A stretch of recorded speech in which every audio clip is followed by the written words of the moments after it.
Hello. Good afternoon, everyone. It's my pleasure to introduce Paolo Brescia this afternoon. This is a real treat.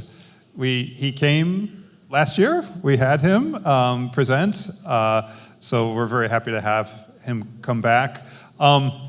As some of you may know, I think I have some of my Milanese housing students in here.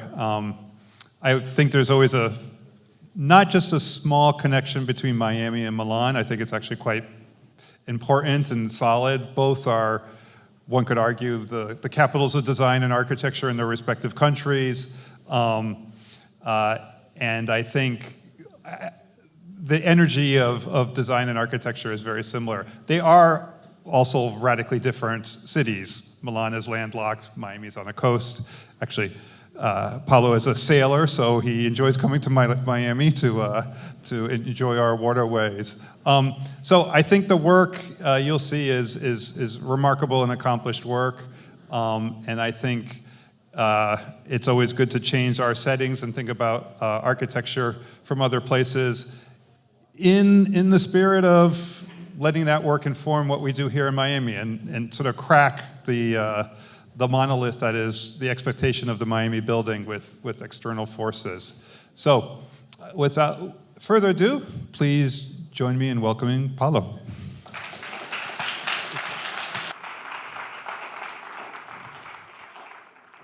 Thank you, Jason, and thank you, Henry, thank you, Nick, thank you for the hospitality. For me, it's, I have to say, an honor to be here with you for the second time, because I was here last year. And so I have to say that last year I saw also your workshop. I remember a beautiful work that you did with Nick, and I still remember it as one of my preferred example of how you work in architecture at the university. So I really admire your work. And that's the reason I'm happy to be here again. How many of you were last year here, so that just to understand how many people you already saw what we showed you last year? Okay, so probably you will see something again. But I have something new that is what we are doing this year. Okay, probably, where is it? Here. I will start saying where we are from. This is an old building in Genova, where we started OBR like 25 years ago. Tommaso, who is my business partner, and me, we were working together for Renzo Piano, and we were working in Genova for Renzo Piano. So we decided to start there. That is the place where also Renzo had the office before. And this is the original group. We were 10 friends. We were just a group of friends. And this is the place where we used to stay. It was like a single room. And everything was around the same table. Then we grew up a little bit. Then we took the floor below. And then we moved to Milano, but we still work in the same way, so around the same table.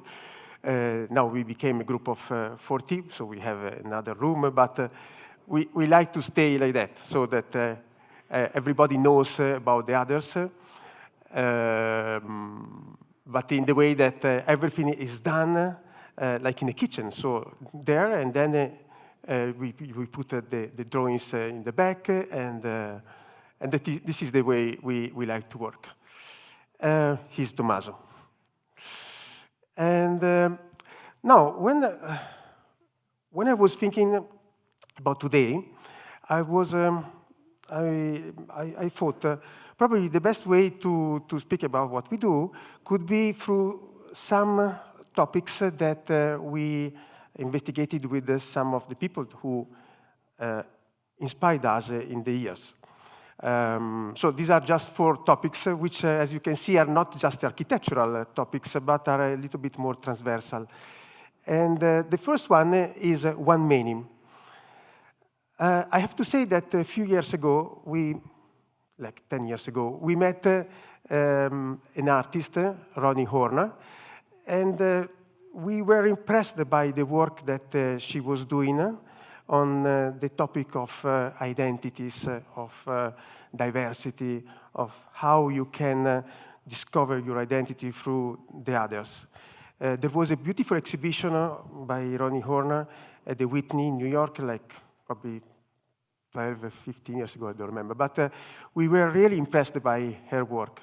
So we contacted her, and we tried to see how we could merge the experience that she did together in what we were doing. And I show you just 3 projects that are somehow converging to the research that Ronnie was doing in terms of identities and the sense of community. This is a project that we did many years ago in Milano. We are in south of Milano. And that was the site before. There was just this little bush, and then there was that industrial complex. And this cluster should have this residential complex. And it was a competition, a design competition. So the client called 10 architects, and the client asked, how can you find the sense of living in a place without any kind of urbanity? The building is this one. So the idea was how you can push the identity of that site, which was mostly a park, into the cluster and make the sense of living starting from that site in the way that each unit could include that kind of landscape in the apartment in the way that you don't have something like just a box where you have walls with windows, but how you can open that kind of box, creating, how can I say, the interaction between the indoor and the outdoor as a space which could be something that you can also live. This is an installation from Dan Graham, you know, the artist. And Dan Graham for us was very interesting because he could merge let me say, the individual and the collective spheres together. This is another installation from him in Como. And you can see that creating the sum of the reflection plus the transparency, you can speak about the individual who is reflected plus the community who is in the same context. So the idea was to work on that kind of double dimension, individual community, but also indoor and outdoor, but making something that could also, how can I say, extend your way of living a little bit outside and including a little bit of the landscape that you have inside, in the way that you can also live in that kind of space. But everything comes from that in Milano. This is the typical residential complex. We call it Casa di Ringhiera, means house with a courtyard and with a balcony. That balcony is very important because you have the sense of belonging to the same complex, which works very well to create the sense of community. It has some problems in terms of intimacy because you see that then everybody should close the windows because otherwise everybody can see inside. But it works well from the sense of community. So what we wanted to do is to see how you can replicate the same sense of neighborhood, but not through the common space, but through the individual space, from the space that are also lived. And I remember that once I was there with some friend, and I met someone who was living there. I asked this guy, where do you live? And he told me, I live there where there is, that, I don't remember what he was saying, but something like that table something that he decided to put there. He didn't say, I live the third floor, the second window on the right. He said, I live there, where there is that stuff, something like that. And then at the end is something that it does not depend only on the architect. It's the inhabitant who decides how to underline his way of living in the building. I like this to show this picture because that family decided to underline it with this yellow line to say that this is still his house, even if it is a part of the facade. So the idea is that you don't have just a facade as a layer, but it becomes like a space with the third dimension. And it also has some, let me say, environmental meaning, because you can make it work as a winter garden in winter, but you can also protect from the sun in summer. So you can combine, usually in architecture, you can combine different reasons so that what you do is something that belongs to different reasons. In this case, it's a social reason, but it has also an environmental meaning in terms of environmental strategies. And I have to say that that was our first competition in terms of housing complex. And again,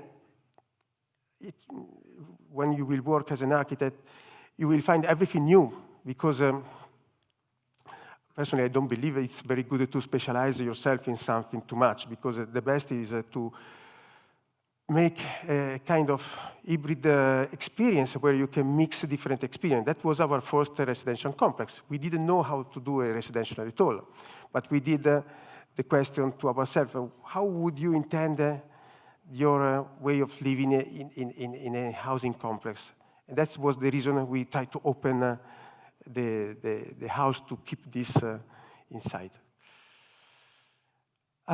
This is another project we are in India, in Jaipur. And I show you this because it is going on little by little. We started many years ago, probably who was here last year saw something, but it is progressing little by little. And for us, it was an interesting experience because in Rajasthan, in Jaipur, where we are, we don't have the industry of building. You have a very strong art and craft, and the client asked us, what do you know about India? And I said, nothing at all, because that was our first experience in India.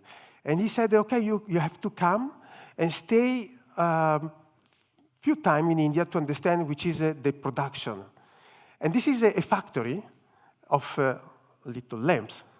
You see how these people are very well organized, and how they are, I would say, also proud in making what they do by hand. And so what we wanted to do is to replicate the same proudness from the art and craft scale to the scale of architecture.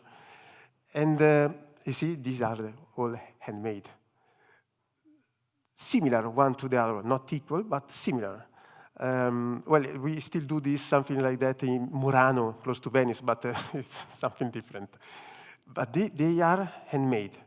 So what we tried to do is to work with the idea of multiplicity, like this artist from Italy did, Alighiero Boetti. He did this big painting, 6 meters long. It's called biro because you take, the biro, and you started to do the same gesture. Then you pass the same biro to your friend. He does the same, and then you do it to another one. And at the end, this is a choral masterpiece, which speaks about all the people involved in the same piece. So what we did is how you can call different people doing what they already are very good to do, ceramic, for example. And that was the piece that they could do without changing their technique. But working with this is a textile called the leharia. And you combine the colors plus the shape in the way that you can really do something that is still belonging to the technique that they are able to do, but also with the local imagination by that people, so that you can transport the small scale of the art and craft to the larger scale of architecture. And those drawings are done together with them, so that what we did is just the software to combine their aesthetic, but they are the ones who did the facade in terms of aesthetic. And this is the site going on, and these are, you see, this is the mock-up, but it's something that for us was interesting to see how you can do something which is not just for Jaipur, but in this case is done, let me say, by Jaipur, in the way that they are the ones that they are the ones who are the authors. In fact, it's nice to go during the weekend because you see people that go there and say, I was working on this part of the building, because it's very huge, the community that is involved in the building. And this is another project which is a hospital for children in Parma. And you see this ugly building?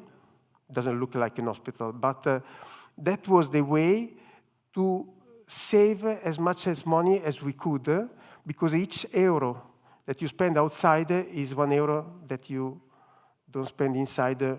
So what we wanted to do is to create something which could be, let me say, big inside and small outside.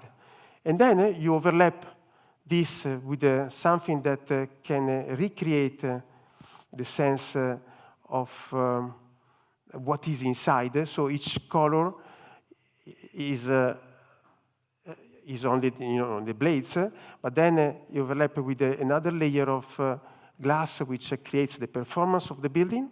But in the same time, you can also play with the reflection of the outdoor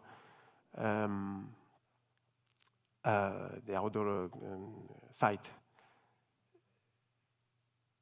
Because in a hospital of children, what is also important is the perception from outside, because the children are inside, but also outside. The friends, the brothers, the sisters, they wait outside. So the perception of the building is very important. How you can combine the psychological perception of the people also outside. Okay, then there is another topic which is common public.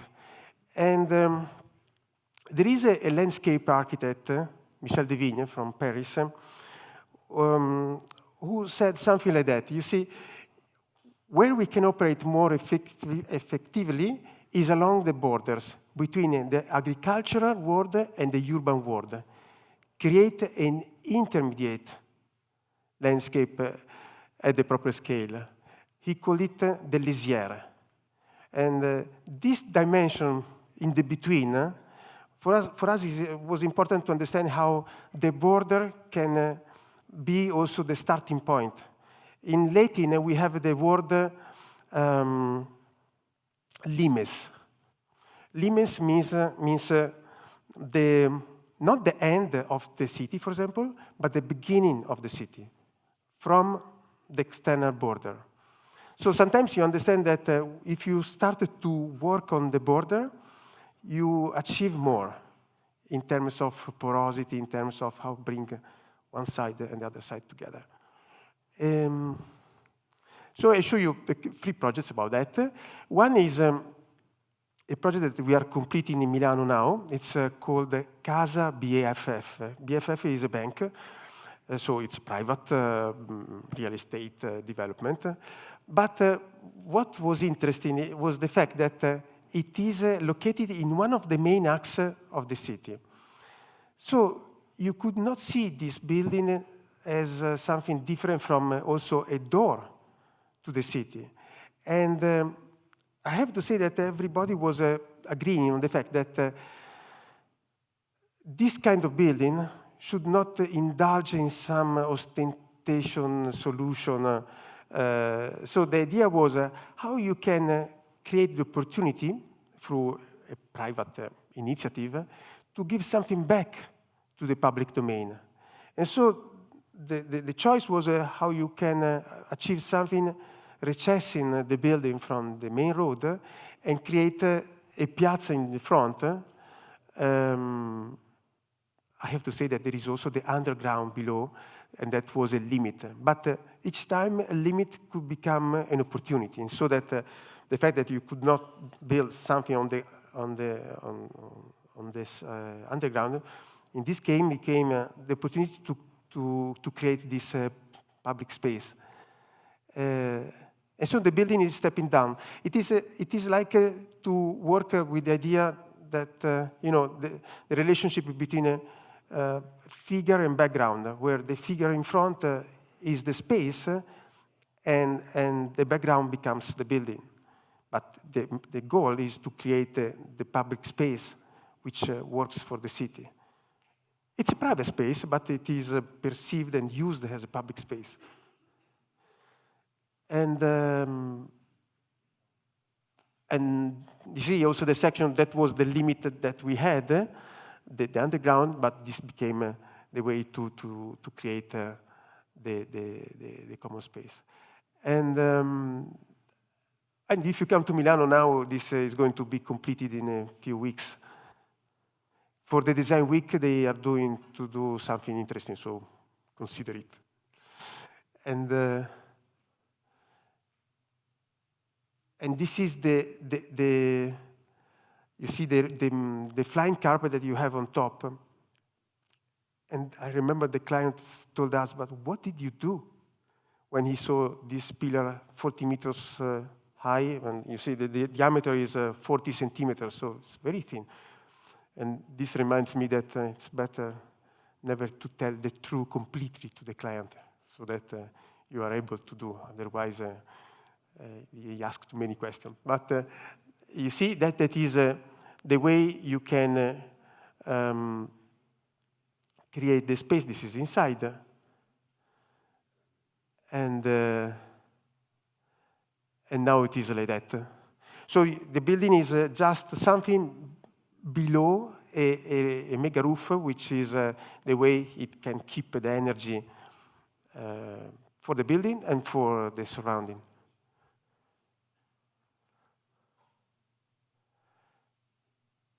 I think that this picture is quite evocative to see how it is changing the perception of how making architecture today in Milano. You see the towers over there. They are the most individual buildings that we have in the city. But a tower like those one doesn't have a very urban relationship with the city. For definition, because they rise so much in the way that they do not have any front, side, or back. And they cancel the relationship with the urban context. So now what we are more interested in doing is something that you create a space before, and then there is the building. It's not just a matter of creating buildings, but the relationship between the architectures through the space, mostly. Of course, there are buildings, but the goal is not the building. The building is something that is part of the relationship.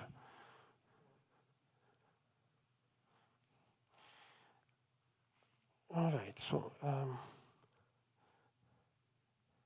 this is the team of OBR working on that project.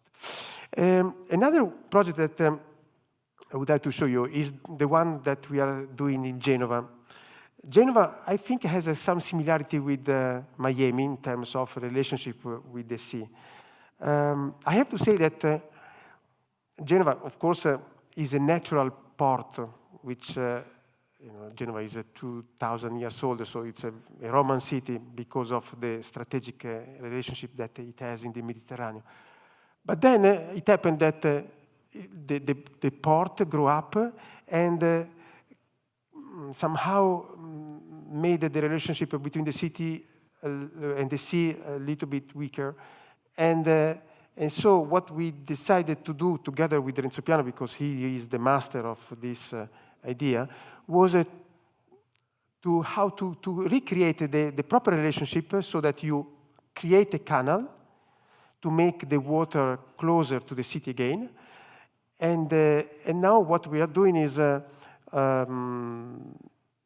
rethinking all the fair, the circular pavilion, and that was the initial sketches that we did.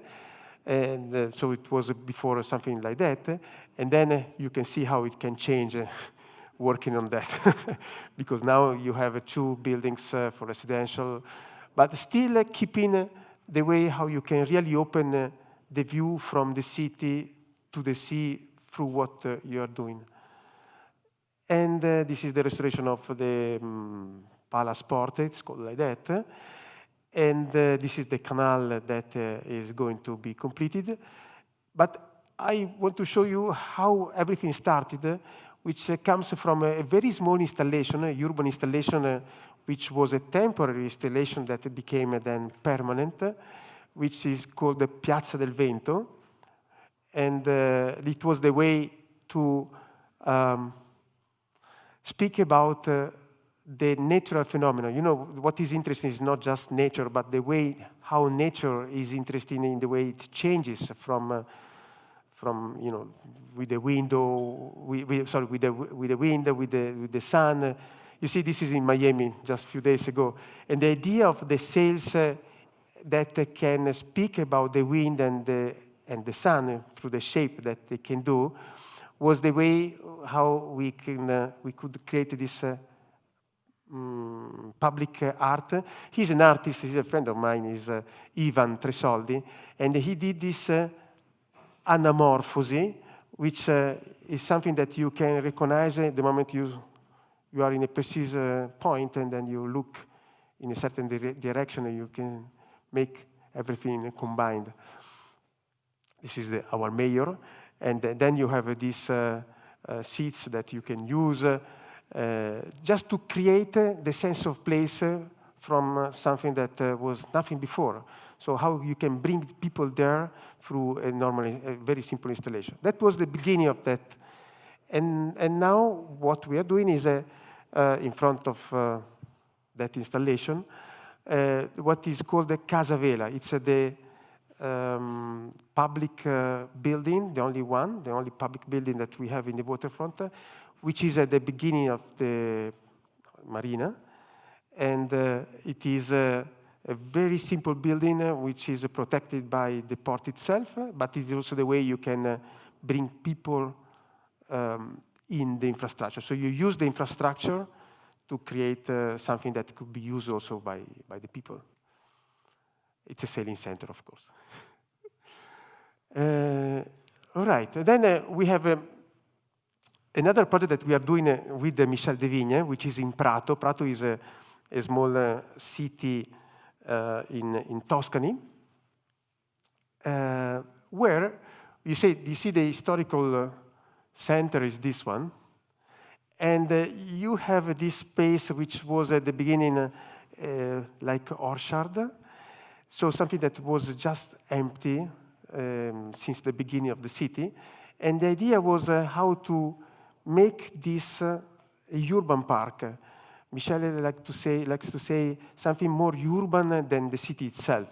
So there is a pavilion which is for art, but then there is also something that is going to be like a garden with the rooms where you can stay and do something, so that the garden becomes the way you can really create the urbanity of the city.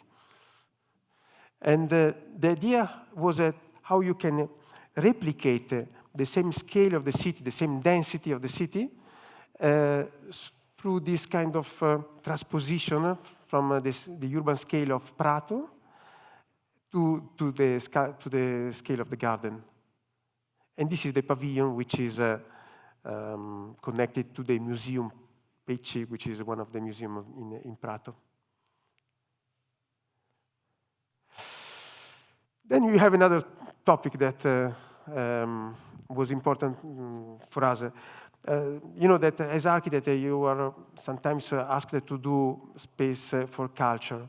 But the problem is that this space is always, I mean, should be reinvented somehow, should become something that could become also a place for the people, because at the end, it's not just a place for the collection, but you have also the opportunity to create the opportunity to make people meet in the museum, for example.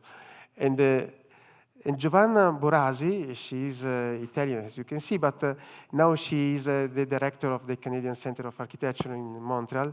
And she's working on this topic, how to reinvent the museum as a place not only for culture, but also for the people. And so I'll show you a few projects regarding this topic, which is, the first one is the very first project that we did when we were about 30 years old, and that was our first competition. And it's a small museum in south of Italy, in Crotone, and the shape of that is in order to connect the historical center to you see there is a little hill here, and the historical center works very well from the social point of view. Unfortunately, the city has some social problems, but the idea to locate the museum out of the historical center was also in order to create a kind of urban fluxes to create the city to the landscape. And so the museum is a very simple structure, 1,000 square meters. I have to say that the budget was very, very little. We had €1 million, which means something like $1 million to make 1,000 square meters, which is the budget of an industrial building, nothing more than that. So what we did is an agreement together with engineering. We said, okay, there are no money at all to do something more than the structure, but please do this together. And the idea was to work. You can see how much time ago. It was a very long time ago. And the idea was how you can work with the structure in the way that everything is what you have in the structure. And we didn't have also neither the money to make the windows. So what we did is just to put the glass into the cement in order to save as much as we could. But that was also the way to create this space, which was for art installation. So what we had to create is something which could pass from the very light to the very dark, and nothing more than that. But what was interesting in that experience was the fact that you understand that sometimes architecture doesn't go as you want. For example, that was planned to be a museum, but then the city, the municipality was not ready to accept it as a museum because they were not organized. And the contractor who had to take care about the security of the building itself decided to ask a family to live in that place. So it became the house of this gentleman who was for a while was living inside with his family, because it was not working as a museum. So someone should take care about that. And I remember that when I was there, he was living with the family there, so he made the kitchen in the wardrobe of the museum and a big living room in the main lobby. And so this is also the demonstration that what you do sometimes doesn't work as you were thinking, but it's okay. This is architecture, and it will move. Now it started to be a museum, but it took 10 years.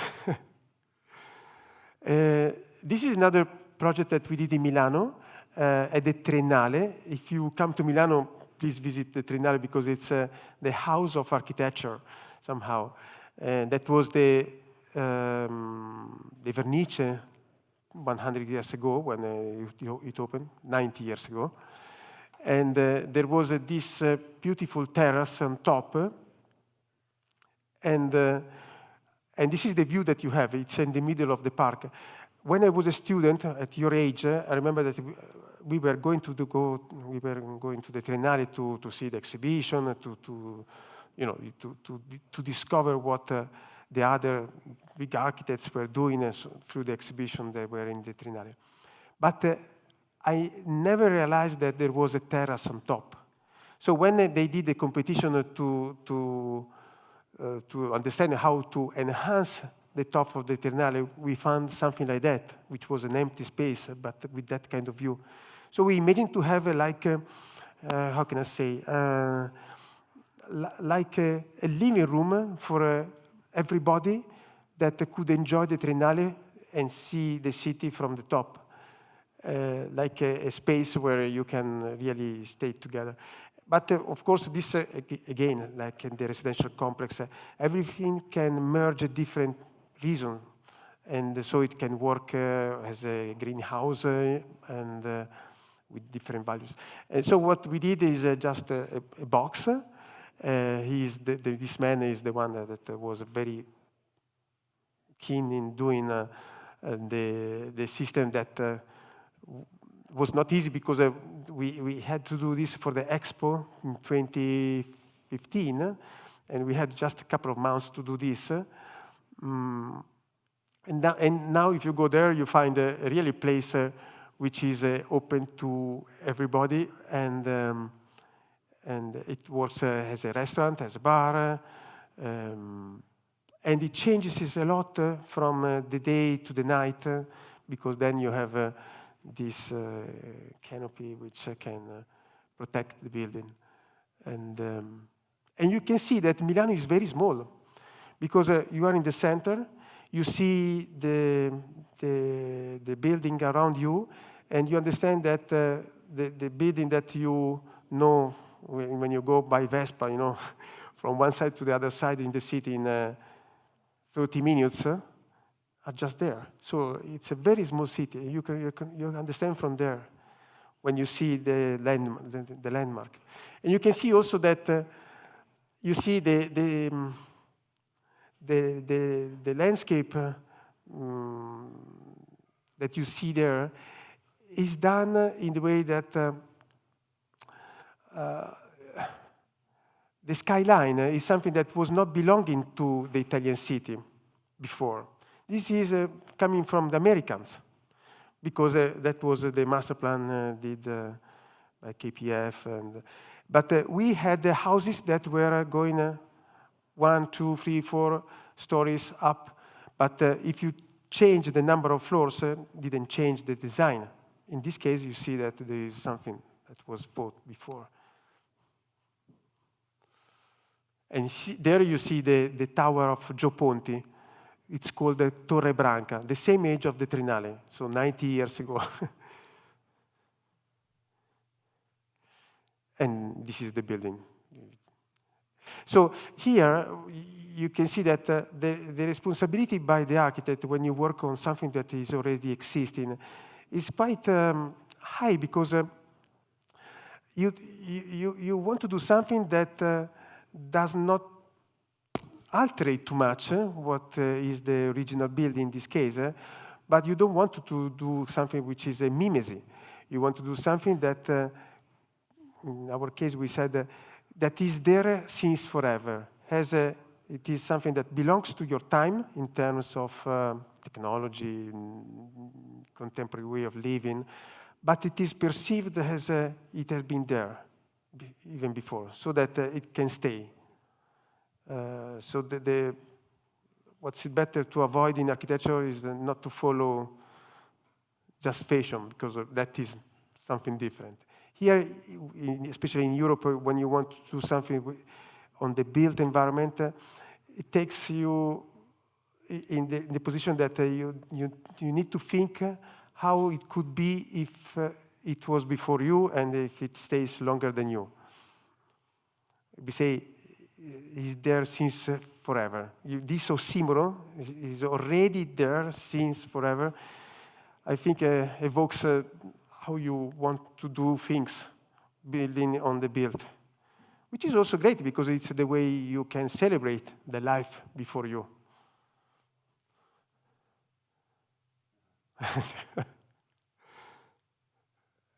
And you see, it could be also at the beginning of the building, could be there. Not the bottle of there. All right, then, and this is another small museum that we did last year in Brescia. Brescia is, okay, my name is Brescia, but there is also a city close to Milano, which is Brescia. And Brescia became, together with Bergamo, the capital of culture for 2024. And so they decided to do this museum, which is, it's called the MITA. MITA is a Museo Internazionale del Tappeto Antico. Tappeto is carpet. And because the client is a collector of ancient carpet. And so the idea, this is also a very low budget museum, was to speak about the inside on one side and speak about the neighborhood on the other side, merging together the inside and the outside together. And I have to say that this museum is something, okay, I want to show you something before. It's, you see the railway. In the perception of the inhabitants of Brescia, the city stops there. So everything which is below, south of the railway, like in London, south of the Thames, is something which is not belonging to the city. So the idea to create a place which could bring the people where before was totally abandoned was the way to think to the museum. So that in front of the museum there is this little piazza which is open to the city, and that was the way to give something back to the public domain. Okay, then there is the last topic, which is World City, City World. There is Paul Virilio, he was a French thinker, and I remember he was inspiring us in this. He said, we live in a world which is like a big city because you have the same people, the same messages, the same products that turns around. But it is also true that our city are like a world with all the diversity, with the ethnic, sociological differences. And so between those two dimensions, it's interesting to see architecture today. And Georges Amar is another French thinker who is interested in the way you can combine the new way of living and the new way of movement, which is something different from transportation. So there are a lot of opportunities today how you think to spaces, public spaces. He uses this adherence, this word to say how you can use the space in the way you can really link to it. Something similar to what the flaneur was doing, walking in the city without a very precise goal. So we were trying to see how this could be applied in architecture. For example, this is a small project for an airport, which is an existing airport, a very old airport because it was an airport from the 20s in Italy. But the client, in this case, wanted to do something which could be something more than just a place where you pass through to take a flight. So how you can make an airport also a place for meeting, for having also the pleasure to stay. And so the way how you can bring that kind of landscape inside of the terminal and make it as a place where you can meet people who is traveling like you. And then this is another project that is in Milano. And in this case, Um, that was an existing complex. Before there were like 9 buildings. And the client asked us, how can you rethink the same buildings in the way that you can create a new relationship between the city and the cluster, which was just a closed cluster. And now the building has been rethought. You see, we open between the two, and we removed all the elevation in order to create a better link between the working place and the internal garden. But the structure is the original structure. So what we did is just to take everything that you could out. We say take the soverchio, means take what is too much in order to make what is already there be better. I think this image evokes better how you can take everything out. Sometimes you understand that you already have what you need. So it's just a matter to take out. And this is the last project, which is a large cluster that was done originally for the Expo, and now has been rethought in order to create a new part of the city, but the problem is how to create the urbanity in that part. And this building is called the West Gate, is at the beginning of the cluster. And the client, which is Lend-Lease, I don't know if you know this Australian company, they ask us to do something which could bring the values in terms of innovation, so that they're pushing a lot in the technical innovation. But the problem was how you can bring also the tradition of Milano somehow inside of the building. And the idea was how you can, this is the elevation on the front,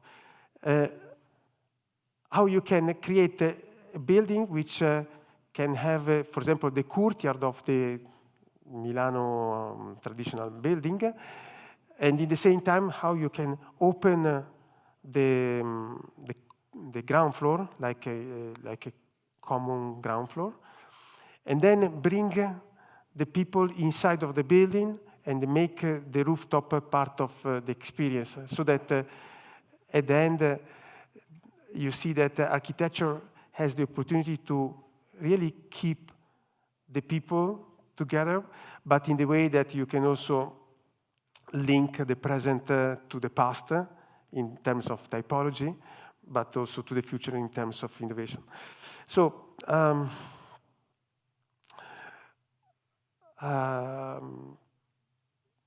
you see that, you know that when you speak about architecture, you don't speak about building, you speak about the life of the people living in those buildings. And what we are trying to do, doing what we do, is to follow this idea of architecture, which is made more by relationship rather than objects. And I would say that the approach that is behind this kind of idea is to think to architecture as a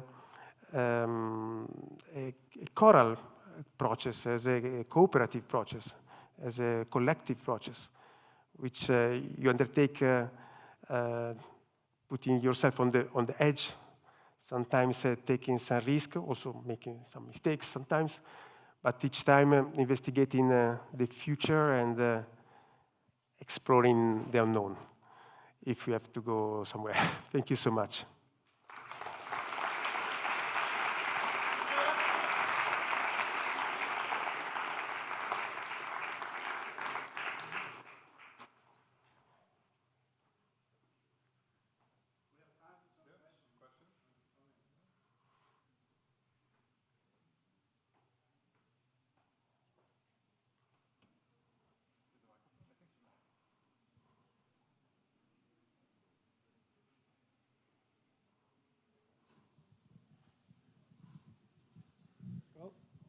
Go. Louder. Sorry, I didn't get.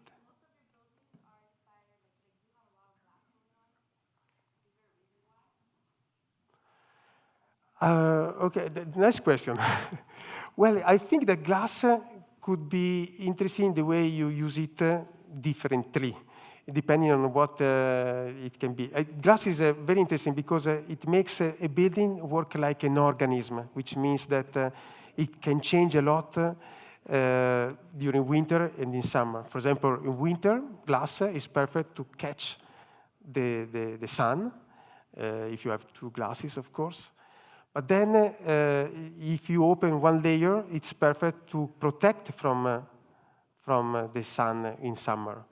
So the way you change the same material, depending on the season, make the architecture like an organism which is adaptive, which adapts itself to what you want inside compared to what is changing outside. It's like we dress. Today, we have only one layer because it's hot. But if you go somewhere else, you need to add another layer. But this you can do with the glass, using it differently. And then glass can be also magic, the way it can speak about the inside through the transparency, plus the outside through the reflection. So I think that it can have a lot of options. Of course, you need to use it properly because it can be very bad, but it can be also very good.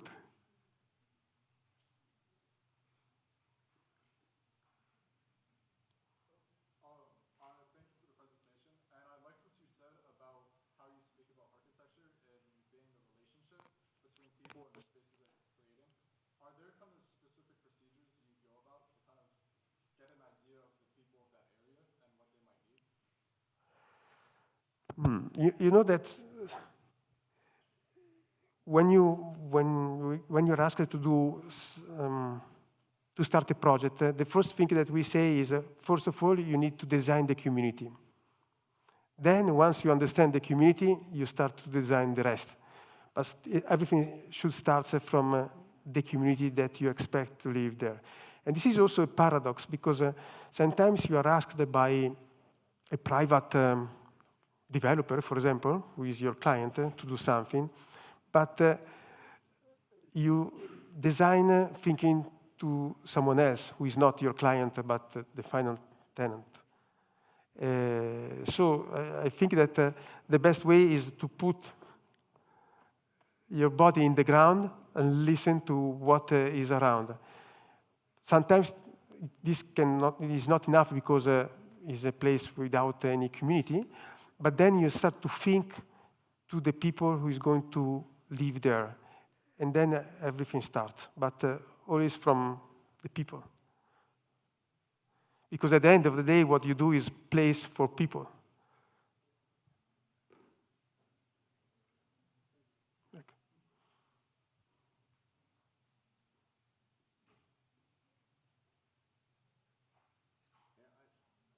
I love your lecture.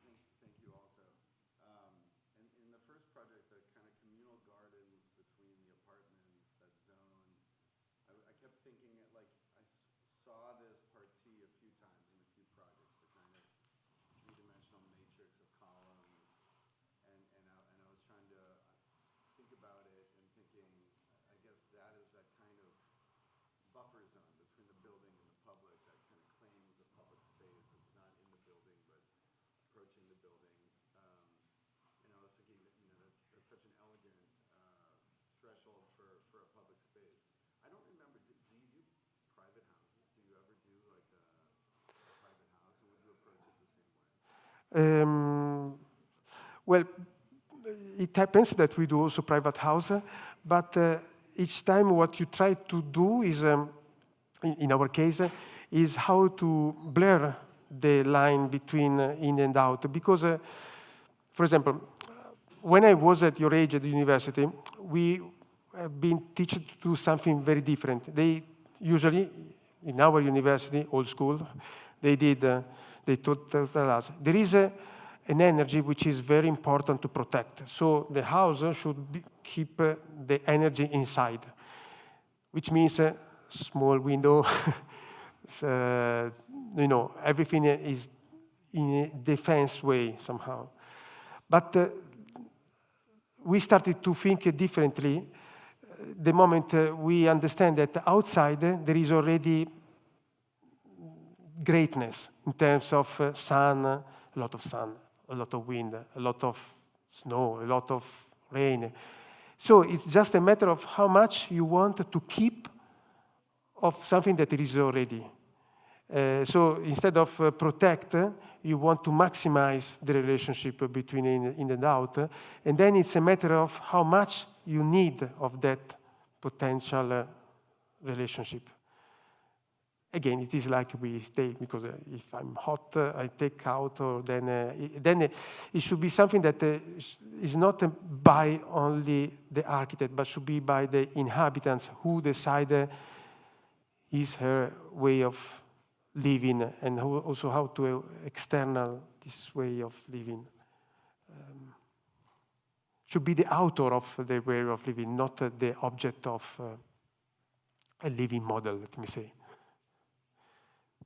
So you have a kind of program which says this is the room, but then you want to break it, and you want to extend, and you want to bring something which is the site a little bit inside, because at the end of the day, what we do is not just pieces, but products. But we do architecture. Architecture means that it's there, it doesn't move, it stays there. So you want to create the sense of place, what we say, genius loci. Listen to what is that kind of identity of the place. So the community and the place.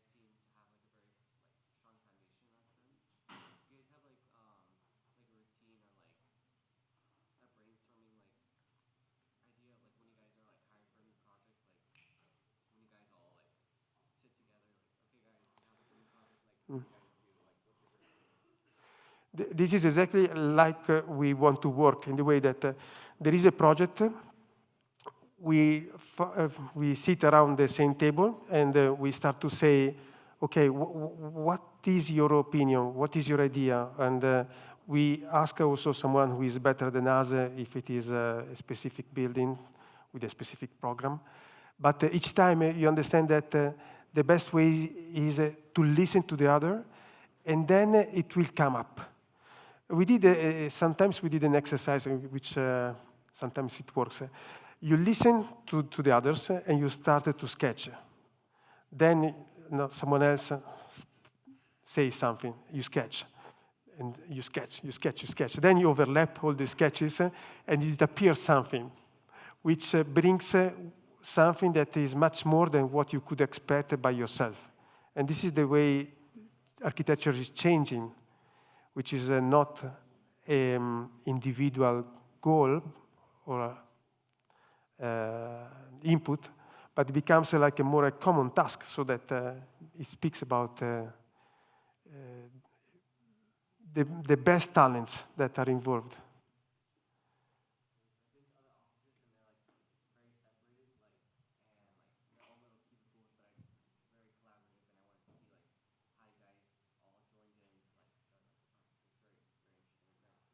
Work together is the best choice. And listen to the other. It is much more interesting, because you learn from the others. I said there was a question.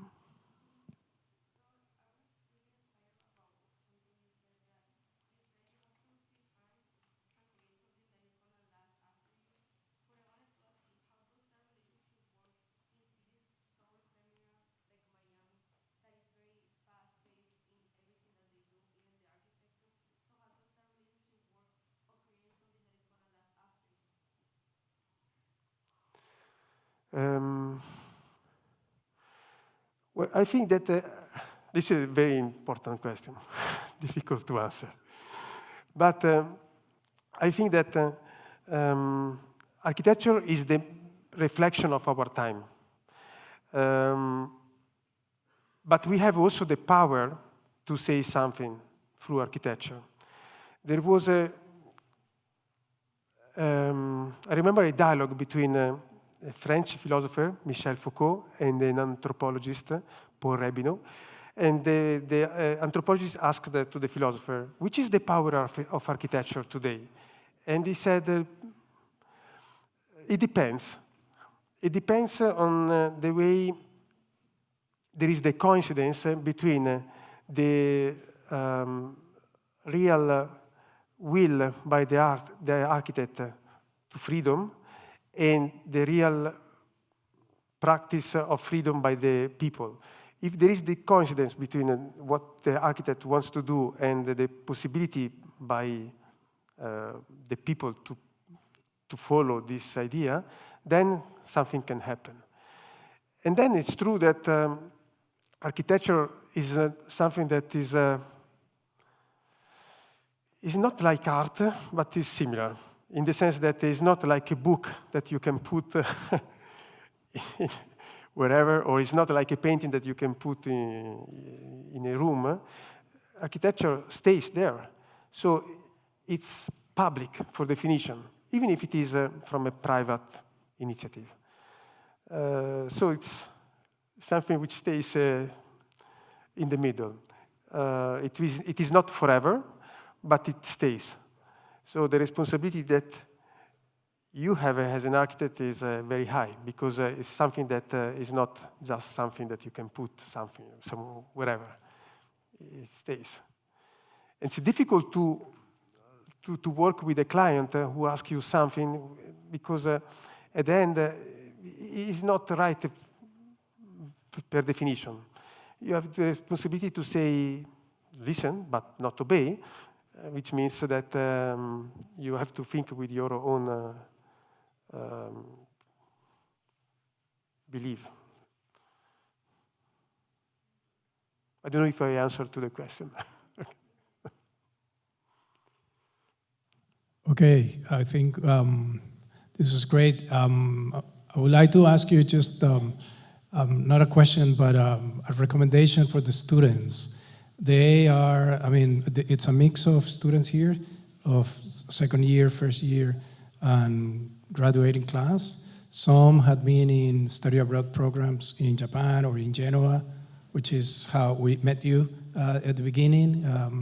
And if you have any words for them, who some are graduating in a couple of months, and some will be here for three or more years.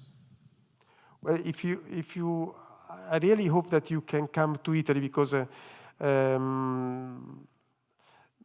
Italy is very small, and many things are happening in a very small place. So I think it could be a good laboratory for you to see how we are trying to make things in a very complex situation, but each time recreating the urbanity. Because at the end of the day, what we are trying to do is use all the opportunities that you have to enhance the city as the best place to stay. So we really believe that architecture can do something to make the city the best place to stay. So please come. If you come to Milano, you will see something very different from Genova, of course the opposite. But I think it's a good laboratory for you. It's a nice experience. And of course, you are very welcome to our office if you can come.